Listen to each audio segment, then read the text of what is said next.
সকাল থেকেই কিছু মিষ্টি মিষ্টি জিনিস আর কি খেতে ইচ্ছা করছিল। তো মিষ্টি এবং ঠান্ডা সেরকম কিছু জিনিস ইচ্ছা করছিল খেতে।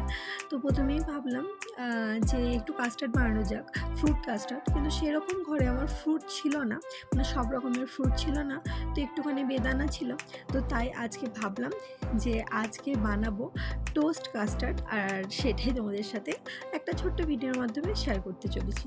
তো দেখতেই পাচ্ছ আমি সমস্ত কিছু আর কি জোগাড় করে নিয়েছি। এবার প্রথমে টোস্টগুলো অল্প পরিমাণে ঘি দিলাম। তো ঘিয়ে ভালোভাবে আর কি একটু নেড়ে চেড়ে, মানে একটু হালকা করে আর কি টোস্ট করে নেবো, একটু ভেজে নেবো আর কি। আর কেউ চাইলেও কিন্তু তোমরা একদম ছাঁকা ঘিও ভেজে নিতে পারো। তো যাই হোক, অতিরিক্ত ঘি তেল যত কম খাওয়া যাবে ততই ভালো।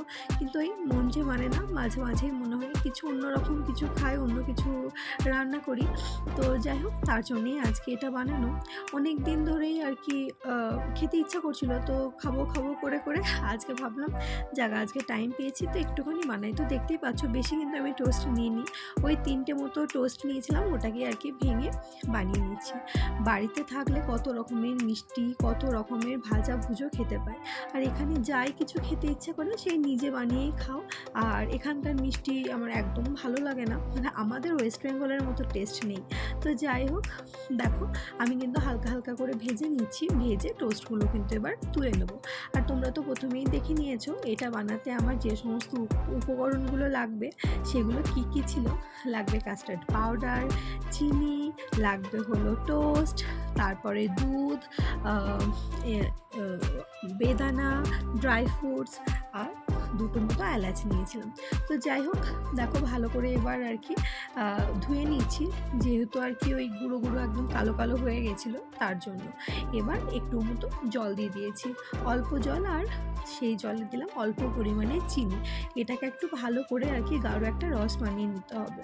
তো কেউ চাইলে একদম পাতলা রসও বানাতে পারো, পাতলা রস বানিয়ে ওই টোস্টটাকে ভিজিয়ে রেখে দিতে পারো। কিন্তু না, আমি একটু টাইট আর কি রস বানাবো, রসটা একটু যেন টাইট টাইট হয় সেরকম হিসাবে আর কি আমি বানাচ্ছি। তো দেখো এইদিকে কিন্তু জল আর চিনিটাকে ভালোভাবে ফুটছে, আর এইদিকে আমি কাস্টার্ড পাউডারটা নিয়ে নিয়েছি। এবার ঠান্ডা জলে ভালোভাবে এটাকে গুলিয়ে নেব। তো যাই হোক, আমি একটু বেশি পরিমাণে নিয়েছি, প্রথমে ভেবেছিলাম অনেকটা পরিমাণে বানাবো সেই হিসাবে নিয়েছিলাম, কিন্তু আমি এতটা পরিমাণে বানাবো না, কারণ অতিরিক্ত আর কি দুধ দেখলাম ফ্রিজে ছিল না, তো সেই কারণে। তো দেখো ভালোভাবে কিন্তু এটাকে আমি গুলিয়ে নিচ্ছি ভালোভাবে, যেন দলা পাকিয়ে না যায়। আর একটা কথা বন্ধুরা, প্লিজ ভিডিওটা কেউ স্কিপ করো না, পুরো ভিডিওটা দেখা অনুরোধ রইল। যদি ভিডিওটার কোনো অংশ ভালো লেগে থাকে লাইক, কমেন্ট অ্যান্ড শেয়ার করে দিও। যারা রেগুলার ভিডিও দেখো তাদেরকে তো অসংখ্য ধন্যবাদ। আর যারা নতুন দেখছো আমার ছোট্ট চ্যানেলটিকে সাবস্ক্রাইব করে পাশে থাকতে পারো। তো দেখো একদম কিন্তু রসটা গাঢ় হয়ে গেছে, এটাও কিন্তু একটা বাটিতে রেখে দিলাম। আর একটা কথা, মানে কাস্টার্ড নানানভাবে বানানো যায়। আমি ঘরে যে সমস্ত জিনিস আর কি থাকে, মানে থাকার মতো সেই সমস্ত জিনিস নিয়েই বানাই। আর কখনো কখনো যদি বানাই যে ভালোভাবে বানাবো, তো সমস্ত জিনিস আনাতে, এই করতে ওই করতে, আর সেই জিনিসটা বানানো হয়ে ওঠে না। তাই চেষ্টা করি ঘরে যা জিনিস আছে সেটা দিয়ে কোনো একটা রান্না করতে। তো দেখো এইদিকে আমি এলাচগুলো ভালোভাবে গুঁড়ো করে নিচ্ছি। আসলে আমার এই যেটা আর কি দিয়ে আর কি হামালদিস্তাটা ছিল একটু ভেতরে ভিজে ছিল, তো যাই হোক ভালোভাবে আর কি গুঁড়ো হয়নি। আর এইদিকে দিয়েছি দুধটাকে গরম করতে। তো দুধটাকে ভালোভাবে আর কি গরম করে, মানে একটু ঘন করে আর কি ভালো করে ফুটিয়ে নিতে হবে। লাস্টে তারপরে চিনি, কাস্টার্ড পাউডার আমি অ্যাড করব। এদিকে ওই 3টে মতো এলাচ আমি দিয়ে দিলাম, মানে ওই এলাচের থেতো করা এলাচটা।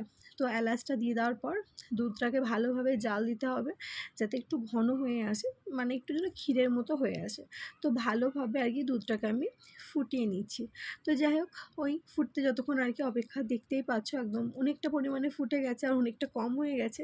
এবার কাস্টার্ডটাকে ভালোভাবে গুলিয়ে তারপরে কিন্তু আমি অল্প অল্প করে অ্যাড করব। একবারে সবটা দিলে হবে না, একটুখানি দিয়ে ভালো করে নাড়াচাড়া করতে হবে, নাহলে অনেক সময় কি হয় একদম দলা পাকিয়ে যায়। আর গ্যাসের ফ্লেমটা অনেকটা কমিয়ে দিয়েছি যাতে দলাটা পাকিয়ে না যায়। তো যে যেরকম পছন্দ করো, কেউ একটু বেশি থেকে পছন্দ করো, কেউ একটু পাতলা পছন্দ করো, যার যেরকম পছন্দ সেই হিসাবে কাস্টার্ডের ওই মিশ্রণটা তোমরা দেবে। তো আমি অল্প পরিমাণে চিনিও দিয়ে দিলাম, যেহেতু দুধটা গরম আছে তাই চিনিটা তাড়াতাড়ি গলে যাবে। আর এদিকে কাস্টার্ডটা দিয়েছি, আর একটু কাস্টার্ড আমার লাগবে, কারণ থিকনেসটা আমি আর একটু আর কি ঠিক করতে চাই, সেই কারণে আর অল্প পরিমাণে কাস্টার্ডটা দেবো। তো ভালোভাবে নাড়াচাড়া করে নিচ্ছি, আর একটুখানি নাড়াচাড়া করেই কিন্তু আমি গ্যাসটা অফ করে দেবো, বেশি আর কি ফোটাবো না। তো দেখো আর একটু কাস্টার্ডটা দিচ্ছি, কাস্টার্ডটা দিয়ে কিন্তু আবার ভালোভাবে নাড়াচাড়া করে নেবো। ওই ৩-৪ মিনিট মতো ফোটানোর পর তারপর আমি গ্যাসটা বন্ধ করে হালকা মানে ঠান্ডা করতে দেবো আর কি। তো দেখতেই পাচ্ছ একদম ইয়েলো কালার চলে এসছে, খুব একদম দারুণ একটা স্মেলও আসছিলো। তো যাই হোক, এবার কিন্তু আমি গ্যাসটা মানে একদম বন্ধ করে দিলাম। এবার পালা হলো আমার আর কি জিনিসটা রেডি করার। মোটামুটি হয়ে এসছে। এবার একটা কাঁচের পাত্র নিয়ে নিয়েছি, এবার ওই ঘিয়ে ভেজে রাখা টোস্টগুলো একটা একটা করে দিচ্ছি। দেওয়ার পর উপরে যে চিনির রসটা আমি করে রেখেছিলাম প্রথমেই, ওই চিনির রসটা হালকা করে উপরে দিয়ে দেবো। প্রথমেই বলছি, কেউ যদি চাও যে চিনির রসে ওই টোস্টটাকে ভিজিয়ে রাখতে, সেটা কিন্তু করতে পারো। আমি করিনি, কারণ এমনিতেই কাস্টার্ডে তো মিষ্টি দিয়েছি, এমনিতেই বেশি মিষ্টি হয়ে গেলে মানে মিষ্টি ভালো, কিন্তু অতিরিক্ত মিষ্টিও আর কি ভালো না। দেখতেই পাচ্ছ যতটা চিনি আমি নিয়েছিলাম ব্যবহার করবো বলে আমি কিন্তু নিইনি, ব্যবহার করিনি, মানে অতিরিক্ত আর কি মিষ্টিও আমার ভালো লাগে না। মুখটা একটুখানি খেলেই যেন মনে হয় কীরকম হয়ে গেল।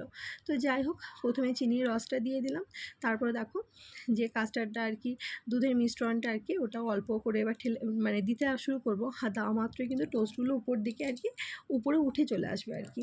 তো ওইগুলো আর কি কিছুক্ষণ ওই ৩-৪ ঘন্টা আর কি ঠান্ডা করতে দিলেই একদম পুরো ভিজে যাবে আর নিচেতে বসে যাবে, মানে ভালোভাবে আর কি টোস্টগুলো ভিজে যাবে। তো তার জন্যে আমি গরম গরম দুধটাই আর কি ঢাললাম, যাতে ওগুলো ভালোভাবে একদম ভেতর অবধি মিষ্টিটা চলে যায় আর টোস্টটাও আর কি নরম হয়ে যায়। তো যাই হোক, যাদের কাছে টোস্ট থাকবে না তাদের কাছে যদি পাউরুটি থাকে, এভাবে কিন্তু পাউরুটি দিয়েও বানাতে পারো, ওটাও ভালো লাগে খেতে। তো দেখো এবার কিন্তু ওই যা বেদানাটা আমার কাছে ছিল, তো বেদানাটা অল্প অল্পভাবে দিয়ে দিচ্ছি। তারপরে উপরে কিছু ড্রাই ফ্রুটও আর কি দিয়ে দেবো, যার যা পছন্দ। কারো যদি ফ্রুটের মধ্যে ব্যানানা বা চেরি যা যা থাকে আর কি বাড়িতে, আম টাম সমস্ত তোমরা দিয়ে দিতে পারো। আমার কাছে সেরকম আজকে কোনো ফল ছিল না, তাই শুধুমাত্র বেদানাটাই দিয়েছি। এইদিকে কাজু আর আমন্ডের ছোটো ছোটো করে কেটে নিয়েছিলাম, ওটাই আর কি উপরে দিয়ে দিলাম। দেওয়ার পর আর কি ভালোভাবে চিপে চিপে আর কি দেবো, যাতে ওই ভেতরে ভালোভাবে টোস্টের ভেতরে চলে যায় আর কি দুধের মিশ্রণটা আর কি, যেন ঠিকঠাক মিষ্টিটা আর কি ভেতরে ঢোকে। তো এটা এবার না আমি ঠান্ডা করতে দেবো, ওই মোটামুটি 2 ঘন্টা মতো বাইরে রাখবো। 2 ঘন্টা পর কিন্তু আমি এটাকে ফ্রিজে মানে ফ্রিজে রেখে দেবো আর কি। ফ্রিজে রাখার ওই 2 ঘন্টা পরে আর কি তোমরা খেতে পারো, একদম ঠান্ডাও হয়ে যাবে আর খেতেও কিন্তু বেশ ভালো লাগবে। যত ঠান্ডা করতে দেবে কাস্টার্ডটা আর একটু ঘন হবে, তো খেতে আরও ভালো লাগবে। আর টোস্টটা যেহেতু পুরোটাই আর কি ওই রসটা টেনে নেবে, তো বেশ ভালো লাগবে খেতে। তো এই বাইরের তোমার আইসক্রিম বলো বা বাইরের কিনে খাওয়ার চেয়ে ঘরে নিজের হাতে বানিয়ে খাও, দেখবে বেশি ভালো লাগবে। আর এখন তো জানো প্রত্যেকটা মানুষের এক একজনের এক এক রকম সমস্যা, যাতে সমস্যাটা আর কি কোনো মতে একটু খাটানো যায়, সেই কারণেই আর কি বাড়িতে তৈরি করা। তো যাই হোক, আমার কিন্তু বকর বকর করতে গিয়ে দেখো কাস্টার্ড একদম রেডি হয়ে গেছে, দেখতেই পাচ্ছ একদম কিন্তু এবার টোস্টটা পুরো আর কি রসটা টেনে নিচ্ছে। তো 2 ঘন্টার মতো বাইরে রেখেছিলাম, অনেকটা পরিমাণে নরমও হয়ে এসেছে টোস্টটা, এবার আমি কিন্তু ফ্রিজে রেখে দেবো। তো যাই হোক, কেমন লাগলো এই রেসিপিটা অবশ্যই তোমরা কমেন্ট করে জানিও। যদি ভিডিওর কোনো অংশ ভালো লেগে থাকে লাইক কমেন্ট অ্যান্ড শেয়ার করে দিও। বাই। সবাই সুস্থ থেকো, ভালো থেকো।